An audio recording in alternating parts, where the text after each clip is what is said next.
Good afternoon, everyone. Happy Monday. Okay. So I think many of us would agree that parents should not have to pay extra to sit next to their child on a flight. It's just common sense. But as recently as a month ago, no U.S. airlines guaranteed fee-free family seating. Now, after the Biden administration pressed airlines to improve customer service, American Airlines, Alaska Airlines, and Frontier Airlines have stepped forward to guarantee that parents can sit with their young children without getting nickel and dimed. Today, the Department of Transportation rolled out a new family seating dashboard, as you'll see right here, highlighting which airlines guarantee fee-free family seating and those that don't. This is an added feature to the existing dashboard, which already includes services for delayed and canceled flights. The dashboard makes it easier for parents to avoid these junk fees, and we are not stopping there. DOT is working towards making this a requirement across the board. This is just the latest example of effective presidential leadership driving actions that benefit American consumers, workers, and families. President Biden is leading. Americans are supportive, and corporations are responding, as you can see. Also today, the Department of Agriculture is taking a number of actions to support American farmers and ranchers, increase transparency, and lower food prices. Let's start with Product of USA labels. Currently, this label on meat, poultry, egg products can be used even if the product was not actually raised in the USA. We believe that labels should be only used on animals born, raised, and processed here in the United States, and now USDA is proposing a rule to accomplish just that. This increased transparency will support American farmers and ranchers and make it easier for all of us know where our food really comes from. Second, the USDA is announcing $89 million in new investment to help establish and expand independent meat processors. This will create opportunities for small businesses in rural communities and create fairer markets for family and farmers, which brings down prices at the grocery store. And lastly, USDA is taking action to increase competition and innovation in important seed markets like corn. These actions show the administration's commitment to promoting competition for farmers, ranchers, and American consumers, and deliver on the president's competition executive order. With that, Chris, you want to kick us off, please? Sure. Two questions on the D.C. crime situation. Does the White House have a response to City Council wanting to pull back that proposal? So as you all know, we litigated this about 2 days last week right here in this very room. The president expressed concerns on certain provisions of the D.C. crime bill, and as we can see, the D.C. Council's process is still ongoing, so we won't comment on that any further. So also when we were discussing this last week, you cited Mayor Bowser's opposition to the crime proposal, but she also says that the override is indignity and Congress is meddling in its affairs. Why didn't the president or the White House give her a heads up that the president wanted to sign this override legislation? She also said that she understands why the president made this decision. So but let me get into it. But you just asked the question. Let me finish your question. The first question that you asked, which is, first of all, she also said that she understood why the president made the decision. Our team, the Intergovernmental Affairs team, is in constant communication with her team and was last week. Don't have anything to preview or any specific discussion that occurred, but they are in constant communication. Okay, so the question is, why didn't the White House or the president give Mayor Bowser a heads up? I just told you that they're in constant communication with the team, including last week. I'm just not going to get into specific, but I can tell you that our Intergovernmental Affairs office was in contact with her office last week. Okay, that doesn't exactly address the question. I'm just telling you that we were in contact with her. Why, if the White House cites Mayor Bowser's opposition to the bill, why do they want to do something that she considers an indignity to her city? Say that again. If the White House is going to cite Mayor Bowser's opposition to the crime bill, you say why the president should sign the override legislation. Why does the White House want to do something that the mayor considers an indignity to the city? That's something that but she also did not approve of the piece of the legislation as well. So the process by override, she says, is an indignity. So let's step back for a second. We talked about this for 2 days last week, and still going to tell you exactly what I said last week, which was the president the bill was headed to the president's desk, and the president made a decision, and we let all of you know what he was going to do and how he was going to move forward. That's it. He wanted to make sure that he delivered for the 700,000 residents of D.C. In a way that was protecting the residents here. This was brought to him. This is not something that we put forward. This is a decision that was brought to him. And he wanted to be very clear and communicate with the people of D.C. and with all of you and how he was going to move forward. One more legislative question. There's a resolution going forward allowing that would bar retirement plans from offering ESG considerations. The president says or the White House says he's going to veto that. Do you have any plans for that veto? I don't have anything to share on that. I believe we have not received the bill yet, so just don't have any timeline on the ESG bill at this time. All right. Thank you. A couple questions about East Palestine, Ohio. Norfolk Southern, they announced a set of new initiatives they claim will enhance safety, a new power mechanism to help with braking and acceleration, additional devices that can monitor hot bearings. Is the White House satisfied with these reforms? Look, what we're trying to do, and we've been very clear, the EPA administrator has been very clear, Secretary Buttigieg has been very clear. What we're doing is to make sure that the community in East Palestine is made whole again, and we're going to hold Norfolk Suffolk Company accountable. They made this mess, and they need to clean up this mess. We are pleased by the bipartisanship that we're currently seeing in Congress to put forward some true common sense safety measures. That is something that we want to continue to move forward. As far as it relates to the company, we are going to do everything that we can to hold them accountable. As you know, we set up a fund to support the families and to support the community getting back economically on their feet in the future. So that is going to be our focus, and that's how we're going to move forward. You say you want to hold them accountable. Norfolk Southern, they're responsible now for 4 train derailments in less than 5 months. Is the administration comfortable with them taking the lead on self-regulation? So look, it's notable and unacceptable. That's what we are. We've been very clear about that. That is why the ETSB is doing an investigation that is currently happening. That is something that occurred with the first derailment. We saw within hours Secretary Buttigieg go into action and respond by making sure that the investigation started. The same thing on Saturday. The investigation has been for NTSB was just called to move forward this morning. And so that's what we're going to see. We're going to have an investigation. We're going to see exactly what occurred. But in the meantime, we have to hold them accountable to make sure the community is made whole again.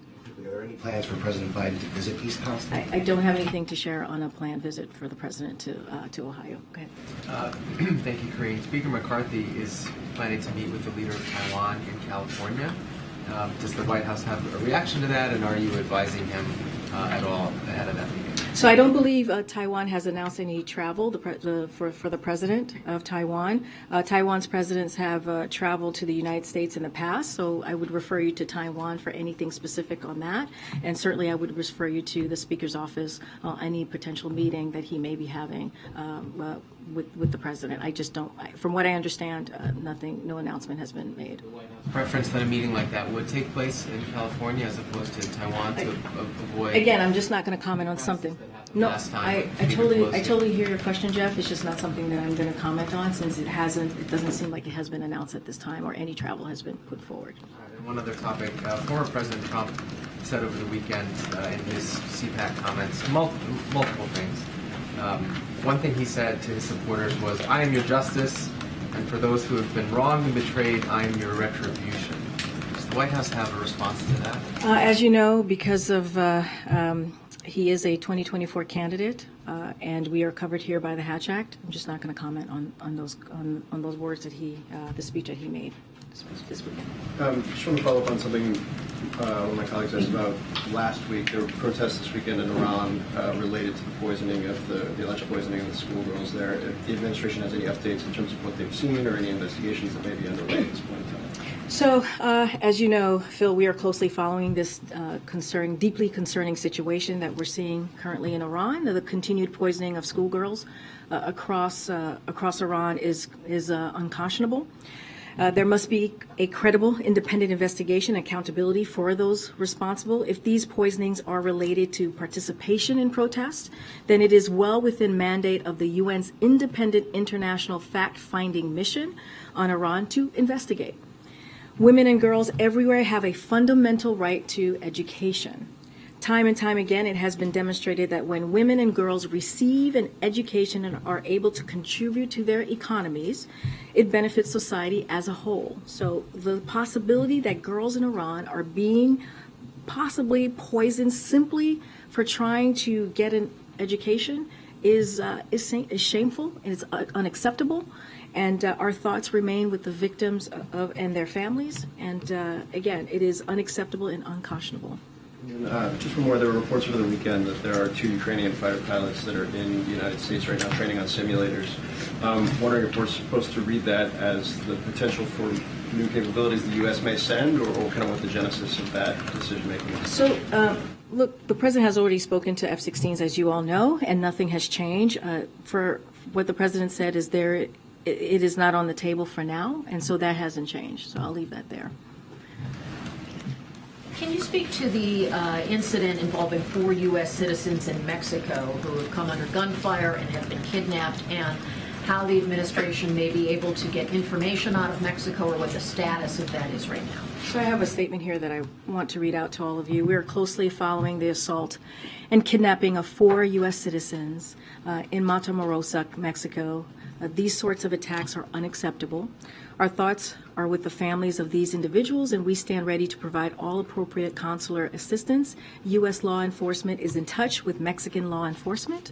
The Departments of State and Homeland Security are also coordinating with Mexican authorities, and we will continue to coordinate with Mexico and push them to bring those responsible to justice. And again, our hearts are with the families. Any early indications as to the circumstances, or any efforts to try to locate these Americans? Don't have anything to share outside of what I just laid out. Clearly, we want to be really careful here. There are privacy concerns, and so I don't want to share too much about the information on how we're moving forward, or even the individuals. We just want to be really mindful on that. But clearly, we're on top of this. Thanks, Karine. Does the president have a meeting scheduled yet for him to sit down with Speaker Kevin McCarthy about budget or the debt?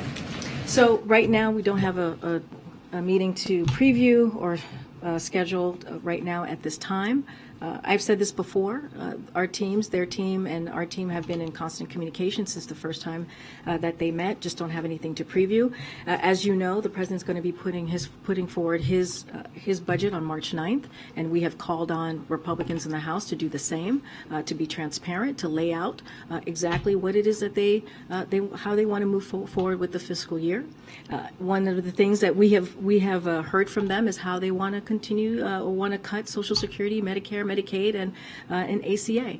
And so we want to see what is it that they want to do. How do they see moving forward in a fiscally responsible way? As we know, the president has been very clear. He's going to continue to fight for Social Security. He's going to continue to fight for Medicare, Medicaid, and ACA. Again, we want to see, we're going to put our budget forward. We want to see what they're going to do. But no timeline on when that sit-down might take place? No. Could it happen this week? For this week, we don't have anything right now scheduled at this time. And originally, the Treasury Secretary said that she could keep extraordinary measures going through June. Then the CBO later said actually it might be July through September. When does the White House believe that things get critical as it relates to the U.S. debt? We basically follow what the Department of Treasury said. The Secretary said through June, and that's the timeline that we're looking at. We're reporting today that the manufacturing sector is showing signs of weakness. Obviously, manufacturing jobs are a priority for your administration. Are you concerned at all that momentum is slipping there, that could be to do with higher interest rates? Look, we're going to continue to make sure that we deliver on the president's economic policy, economic plan. And having more than 700,000 jobs that have been created under this president shows that commitment and shows how the present economic policy is working. Look, that's why this Chips and Science Act is so important. And you've heard over and over from these different manufacturers who are coming back to the U.S., who are building these manufacturers, creating jobs. And so we're going to continue to work closely with them and make that a priority. That doesn't stop. I don't have any concerns right now to share with you, but we are, again, close to 800,000 jobs have been created under this administration, manufacturing jobs, and that is a commitment that this president has had to make sure that we're bringing manufacturers back to the U.S. And you said last week you check on the license plate on the Beast, whether it says that some taxation without representation. Oh my gosh! Any update on that? My homework is not on par today. We have checked in, just haven't gotten an answer on that just yet, and so we are diving in and trying to get an answer to all of you. Go ahead, Steve. Staying on local matters, the D.C. Council chair said today that he thought he had the power to rescind the sending of the bill to the Senate for its review. Was there any communication between the White House and Council Chairman Mendelson's office prior to his press conference? So our team was made aware earlier this morning. As you know, when it comes to how the Senate, the mechanics of the Senate move forward, that's something for the Senate. I encourage you to ask them and how that will work and how that will move forward. But yes, we were given a heads up this morning. The Senate intends to move forward with its vote on the resolution to disapproval. The president still intends to sign it. Is that right? If look again, we've made ourselves very clear. If the bill comes to the president's desk, he will sign it. One other question on this. I don't think you've been asked this directly before, but last week you said that the president viewed what the D.C. Council did as unacceptable. You specifically talked about how the bill would reduce penalties for armed carjacking, and you even mentioned sexual assault. So the question is why the president would still support D.C. statehood if the council is going to pass bills that the president finds unacceptable. Why would the president empower the council to have the power of a state legislature that he couldn't check? Because he believes, and he has for some time now, that D.C. should be a 51 state. They should have a statehood. Again, the reason why the president, we responded to this and answered the question of if he was going to sign it or not is because it was coming to his desk, as we know from last week. And so the president communicated that, we communicated that, but it doesn't change that he encourages Congress to pass a bill that makes D.C. a state, and he will sign it. He believes that cities and states should be able to govern for themselves. Last one of this. Advocates of D.C. statehood say that what has happened here in this episode is that the effort has been set back significantly. That essentially what the president has done is he's given juice to opponents of statehood, and statehood opponents say that this episode has proven them right, that the D.C. government should not be self-governing without Congress's involvement. Well, we disagree, right? We believe D.C. should be a statehood. I mean, we've been very clear. The president has been very clear. Again, D.C. is not a state. It's not a city. The reason why this bill was coming before the president is because that is the case, right? It's not a state. It's not a city. So doesn't mean that it stops our support for their statehood. Doesn't mean that the president has changed his mind on that. We still support that and want to see that happen. And we're going to continue to encourage Congress to move in that way. There's a bank that's having some issues right now called Silvergate. I'm wondering if you guys are monitoring that. On Friday, they shut its crypto-focused payments network, Silvergate Capital. And they said in a filing last week that they may have to evaluate their viability after $1 billion loss in the fourth quarter.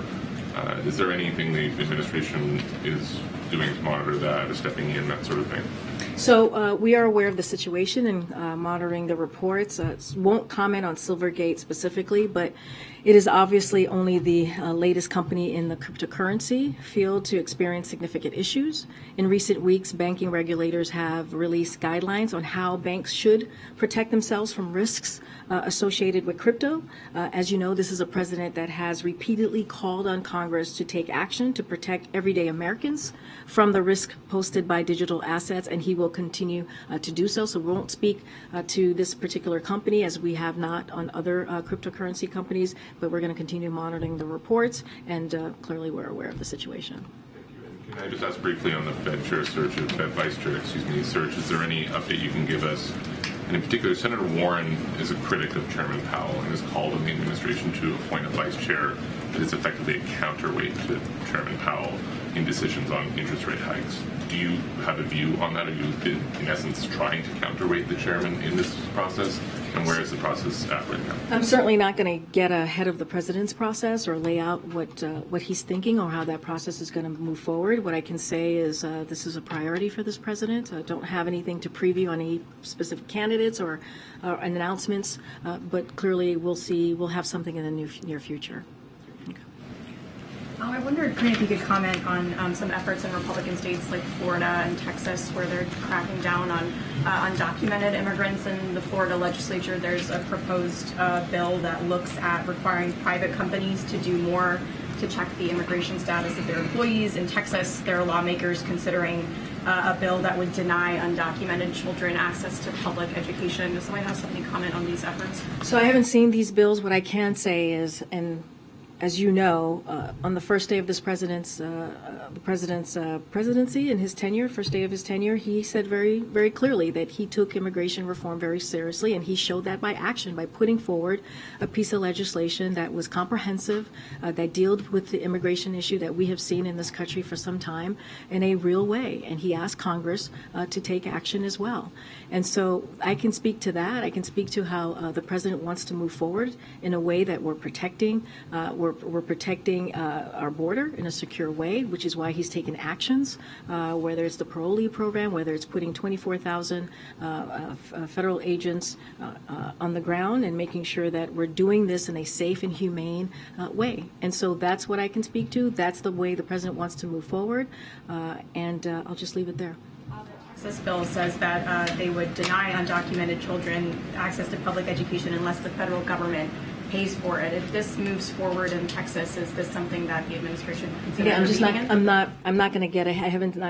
I haven't seen that piece of legislation, haven't talked to our team. I'm just not going to get ahead of any state, local legislation. What I can tell you is what the president has put forward and what he has, how he sees this process moving forward on the federal level is coming together with Congress coming together with us, Republicans, actually taking real action and not doing political stunts, because that's what we see in these states is continued political stunts and not really dealing with an issue that they can. If we came in a bipartisan way, we can actually deal with the immigration concerns in this country, but they refuse to do that. Thank you. I wanted to follow up on the issue about the 4 U.S. citizens kidnapped in Mexico. Has the president been informed? What was his reaction? If you can share anything about that. I can tell you the president is aware and has been informed. And Ambassador Salazar is meeting today with President López Obrador in Mexico.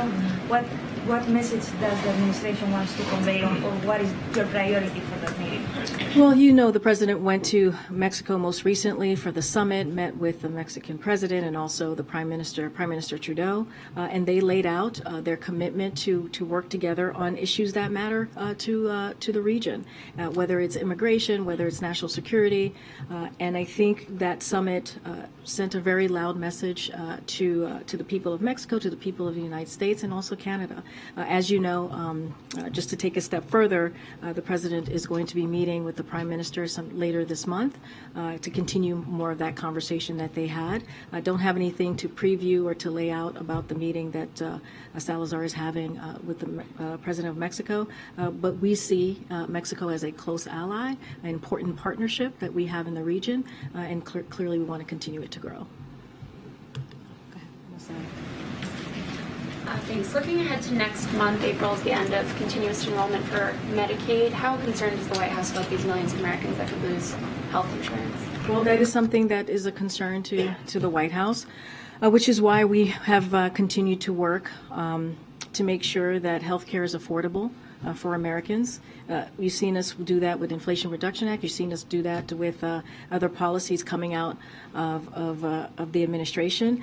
We will clearly, you'll see the president's budget on March 9th that will speak to some of this. Don't want to get ahead of what the president's going to lay out in his fiscal year budget. So I'll just leave it there. The president has said that his plan on the budget would reduce the deficit by $2 trillion over the next decade. How did the administration land on that number of $2 trillion? And then does that mean that the president does believe the current path of growth in the national debt is hurting the economy, trying to gauge his concern level around the growth of debt, given that we've heard about that $2 trillion number. So what I'll say is the president understands his fiscal responsibility. He understands how important it is to lower the deficit, which is why he was able to do that the first 2 years by $2.7 trillion. And so by him saying that he's going to do that by $1 trillion over the next 10 years continues to show that commitment. And so that is incredibly important. And we have said if Republicans want to have a real conversation about how to lower the debt, then he's ready to listen. He's ready to hear what they have to say. That's why we have said we're going to put our budget forward on March 9th, and we're waiting to see what they're going to do. So far, their proposals have been to add $3 trillion to the debt. As you think about them giving a tax break or giveaways to millionaires and the rich and the wealthy, as they talk about wanting to cut Medicare, Social Security, Medicaid, ACA, that's what they're bringing forward. And we're saying, you know what, we're going to protect those really important programs, and we're going to put forward, he's going to put forward a fiscal budget that is going to be responsible. I'll say a little bit more about this week.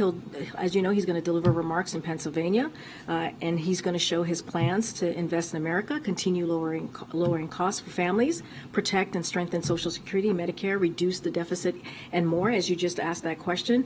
And so you can expect to hear more from us in the days leading up to Thursday. We'll have additional information on some of those pieces as we head into Thursday. Quickly explain the reasoning for traveling for the budget rollout. Going to Pennsylvania for this, obviously that's an important state when it comes to forthcoming election. Why travel to? So I'm not going to get into elections, but as you know, the president Pennsylvania is very close to his heart. He sees that as his second home, and so we believe when we go out there and travel and do and go to places like Pennsylvania and other states, it's an opportunity for the president to talk directly to the American people. This is important, right? When you think about the fiscal year budget, you think about how the president's going to lay out his plan for the American people. He thinks it's important to do that and make sure that that he talks directly to the people, to American people out there. And that's what you're going to see him do. And so he'll just happen to be doing it in Pennsylvania, a place that we travel to a lot, as you all know, those who travel with us. Go ahead, Ed. Yeah, thanks, Karine. I want to ask you about energy policy. So if the president had allowed the Keystone Pipeline, the Keystone XL, to go forward, it would have been operating today or very close to being turned on today. Any regrets about canceling that project, and any consideration of reversing any energy policies for a more balanced approach going forward? So look, the president has been very clear about how he's approaching the energy space. He does it in a way that is responsible. He does it in a way that delivers for the American people. There's nothing new here. The decision that he's made, at the same time, having one of the most important historical climate, when it comes to climate change, investments and policies. That is not going to change on how the president moves forward here. It is when he walked into the administration, he talked about how climate change was one of the important crises that we needed to address, and that's what you've seen from this president the last 2 years. And that's not, his decisions are not going to change that. But even with there was a leaked memo that showed that energy, if we had charged less for certain drilling oil permits or royalties in a part of Alaska, then there would be more energy security. So I'm not going to speak to leaked memos from here. That is not something that I'm going to do. I believe the leaked memos from the Department of Interior that you're speaking to is just not going to do that. I encourage you to reach out to Department of Interior. Way in the back. Yes, thank you. Well, the person behind you. Yes, someone new. Someone new. Thank you. I appreciate that. Touring with Spectrum News, by the way. Karine, thank you so much. Sure. On the note of the budget proposal, this is happening. He's unleashing or unveiling this proposal under the shadow of the debt ceiling, and since February was the last time, according to House Speaker McCarthy, the president sat down with the speaker to talk about some type of deal. McCarthy says he rejects, a clean increase without some concessions or spending cuts. Is the president going to come back to the table with McCarthy to talk about it? What's the plan here?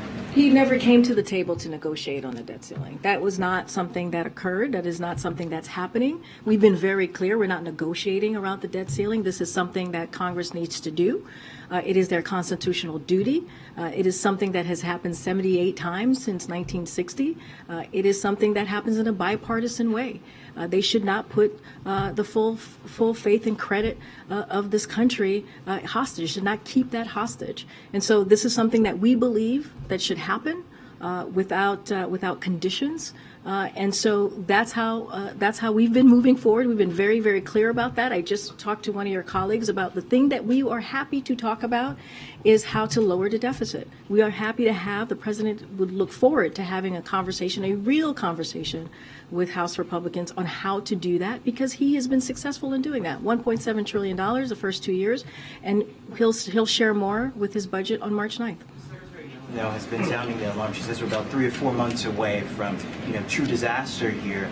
Is that not at all concerning that, there can't be some deal? Yeah, and that should be concerning to House Republicans. It should be, because this is something that has been done, again, multiple times over the last several decades.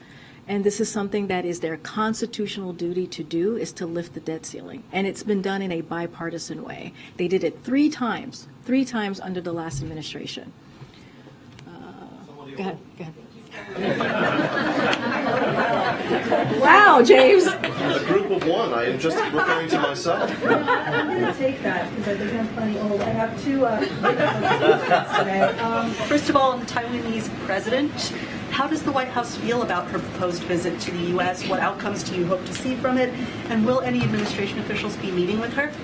Right now, there is no. There's no planned travel, so I'm not going to speak to a travel that has not been planned. And as stated earlier, it wouldn't be the first time that a Taiwanese president has traveled to the U.S., but I'm just not going to speak to a travel that has not been locked in yet. He has a second question about the International Women of Courage Awards. You're giving an honorary award to the women and girls of Iran. Who's going to be accepting that on their behalf, and what sort of message does it send if they can't be here, they can't participate? What is the point of doing this?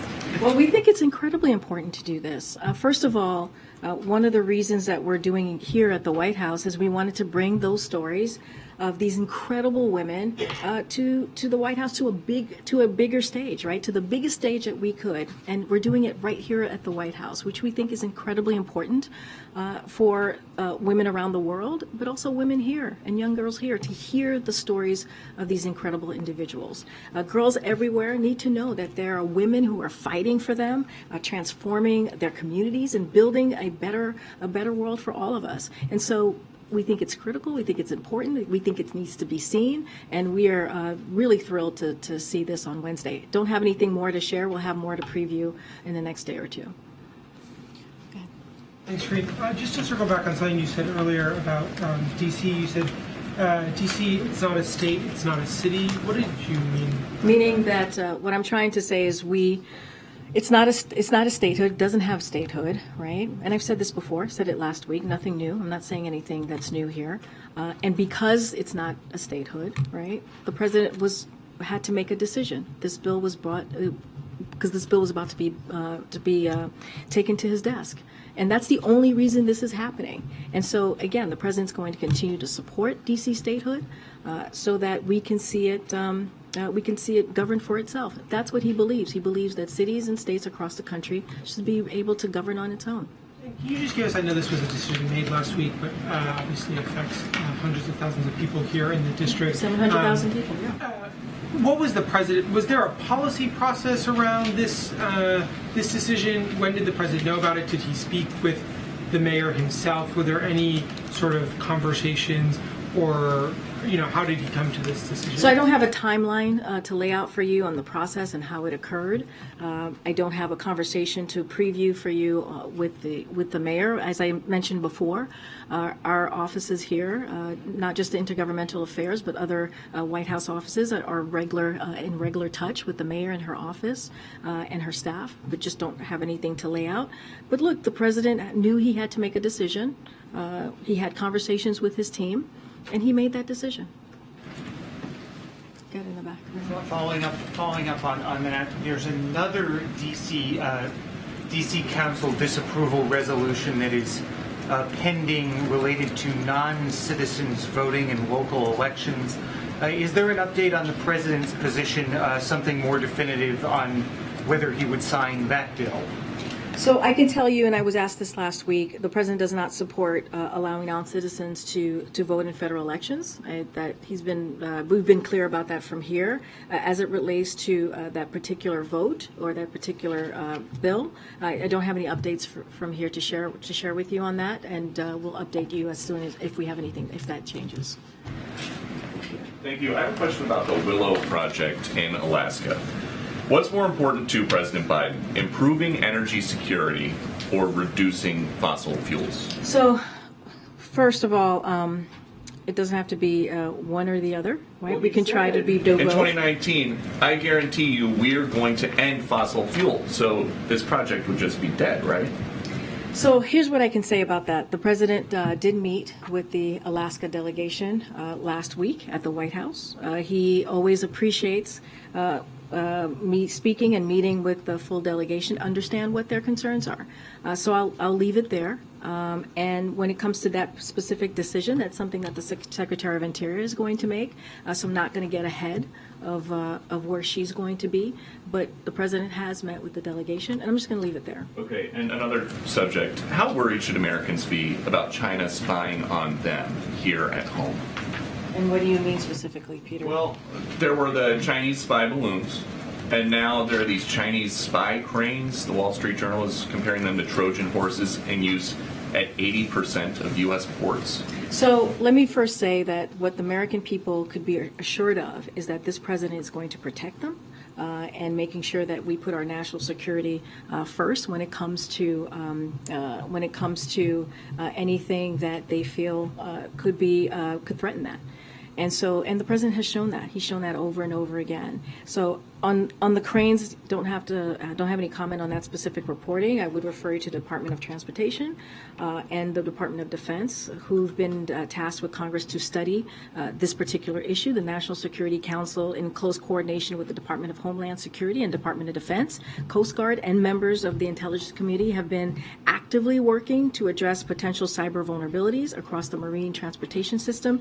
This includes enhanced coordination across the federal government and engagement with key stakeholders in the maritime industry. And just last month, the administration issued a worldwide maritime port vulnerabilities advisory underscoring the potential threats posed by foreign manufactured port equipment. So again, this is something that the president takes very seriously, and will always take action to make sure we protect our national security. And if this is a Department of Transportation lead, does Secretary Buttigieg have experience It's not just the Department of Transportation, it's also the Department of Defense. Okay. Thanks, Karine. Has the president had a chance to look at the Parents' Bill of Rights bill that's being proposed by some House Republicans? I can't speak to what the president has reviewed or not reviewed at this time. Okay. All right. Go ahead. Last week, the Department of Justice acknowledged that in 2020, they had used the FBI had used 702 authorities to illegally spy on a member of Congress. Can you tell us who that member of Congress was? Has that member of Congress been briefed by the White House? I would refer you to the Department of Justice. Just not going to speak to that from here. Go ahead. Thanks, Karine. On the budget that's coming out later this week, you've referred to it as fiscal year budget, which it is. It has also been talked about in the last couple months as it relates to the debt ceiling. And we've heard the president in the recent months as well talk about the need to finish the job. He talked about it at the State of the Union, mentioned that phrase today. Should we view the budget that's coming out, I know you won't get into specifics, but in terms of this fiscal year document, in terms of needing to take on the debt ceiling, or in terms of something much bigger than that, a job that the president wants to finish in the upcoming 2 So when he talks years. about finishing the job, he talks about looking at the first 2 years of his administration and what he's been able to accomplish. You hear the president speak to how he has built an economy or wants to continue to build an economy from the bottom up, middle out. You think about the historic pieces of legislation that he's been able to get done. We were talking about, someone just asked me about the manufacturing jobs. Almost 800 manufacturing jobs have been created under this president. That's because of his policies. You think about the Inflation Reduction Act, which lowers costs on healthcare, lowers costs on energy. It's going to change many people's lives. If you think about insulin and capping that at $35 for our seniors, all of those things are incredibly really important, and he wants to build on that. But then if you move forward and you fast forward and you look at just November and what happened during the midterms, the American people were very clear. They want us to come together and continue to deliver for them. They want us to continue to fight for their freedoms. They want us to continue to make sure that we lower cost. And so that's what the president is talking about. He's asking and saying to Congress, come work with us, Republicans.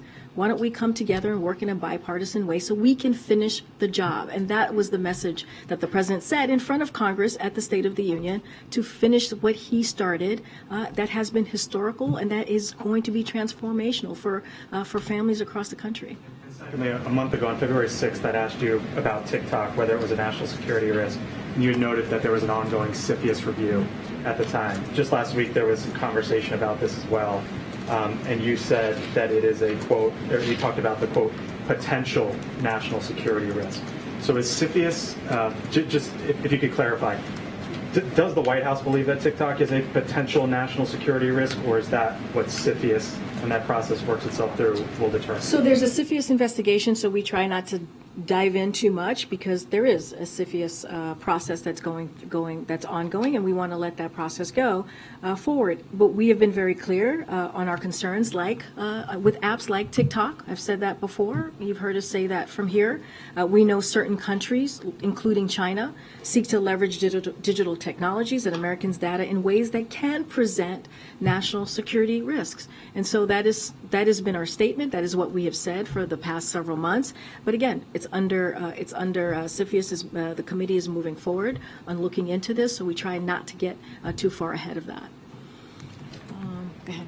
Thank you so much. On the budget, just following up on Zona's question, by traveling to Philly, the president is obviously making a big thing out of this budget, but we know that many Americans find it difficult to really understand what he's doing with the economy. It's not very concrete, and a budget is, as you said, like big figures, trillions, billions, and maybe not relatable. So what's his strategy to make it a little more real for, So not going to get ahead of what the president's going to say. He's going to give remarks. He'll lay that out in front of the American people on how he sees the fiscal year moving forward, how he sees the budget for the American people. He's going to be transparent. He's going to lay that out and be very specific. We've talked about how he wants to invest in America, right? He talks about how he's going to fight for Social Security, Medicare, Medicaid, ACA. Those are things that Americans understand very personally, especially if you think about these programs that they pay into. And so that is going to be very important for him to lay that out. But it's not just that. The president's going to be fiscally responsible. You all will see this. He'll communicate that directly with the American people. But we want to see, what are the House Republicans going to do? And we've been very clear about that, because what they want to do is the complete opposite of what the president's trying to do. We want to fight for programs that's important to taxpayers, important to our seniors, important to veterans, and they want to take that away. Think about Social Security again, Medicare. And so you'll hear directly from the American people, but from the president. But in the last couple of weeks, in the last several months, the president has laid that out. You heard it at the State of the Union. He's been very clear on what he believes in, on how he sees the economy growing, and how he's going to continue to fight for Americans. Thanks, Karine. On student loans, the president said last week that he's not confident that the Supreme Court will decide to clear his plan.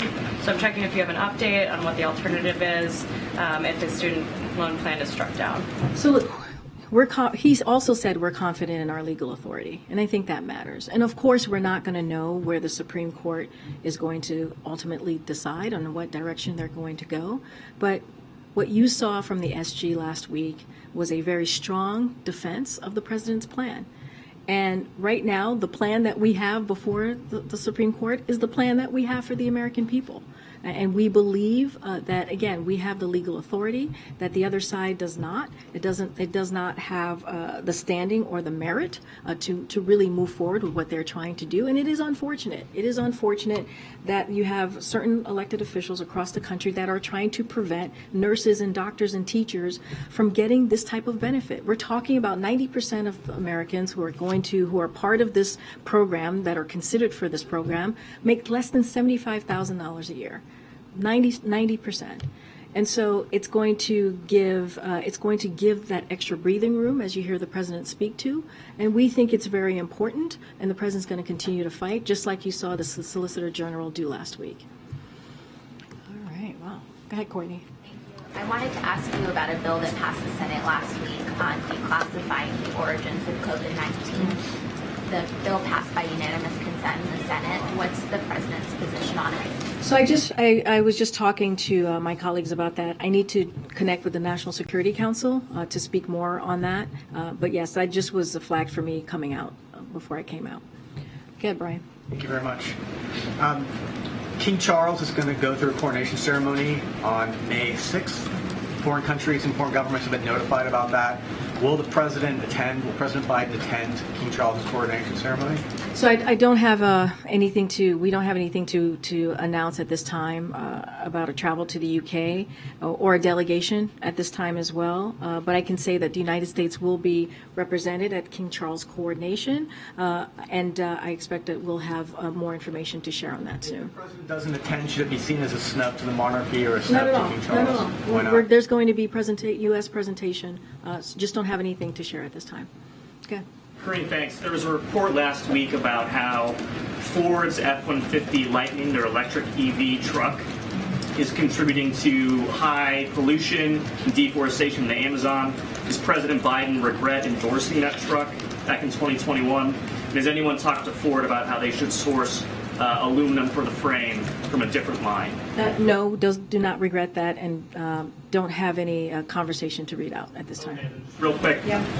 I know you're probably going to say Hatch Act is restricting you in this, but is the president annoyed, frustrated with Marianne Williamson for jumping in the race ahead of him?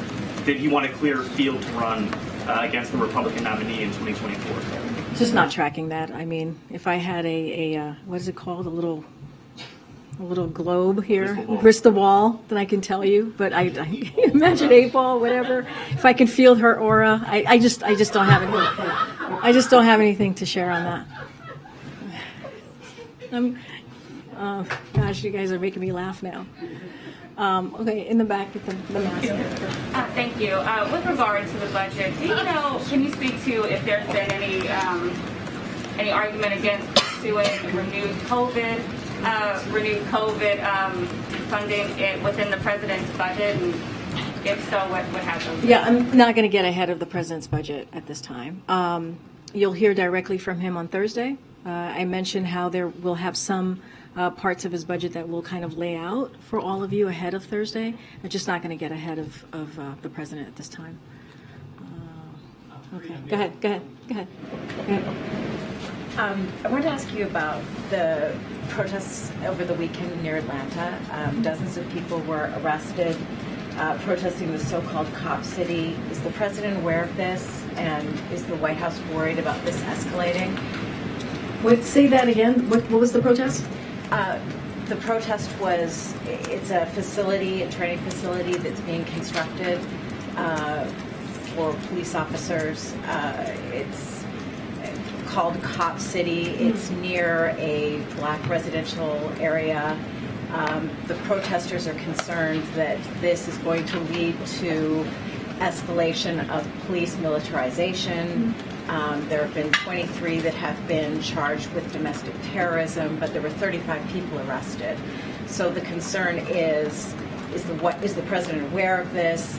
Is the White House concerned about this escalating? And then I also had a follow-up. The Georgia Attorney General has said that some of the people that have been arrested were from outside of the United States, from Canada, from France, from an international group that were here just to undermine American public safety. So is the White House tracking this, and how worried is the White House about this? No, we have not been, I have not heard any discussions about this protest over the weekend, so we'd have to go back to the team and see where we are, where we're standing, and a response on that. Just this is the first time I'm hearing about this protest over the weekend, so just would have to come back to you on that.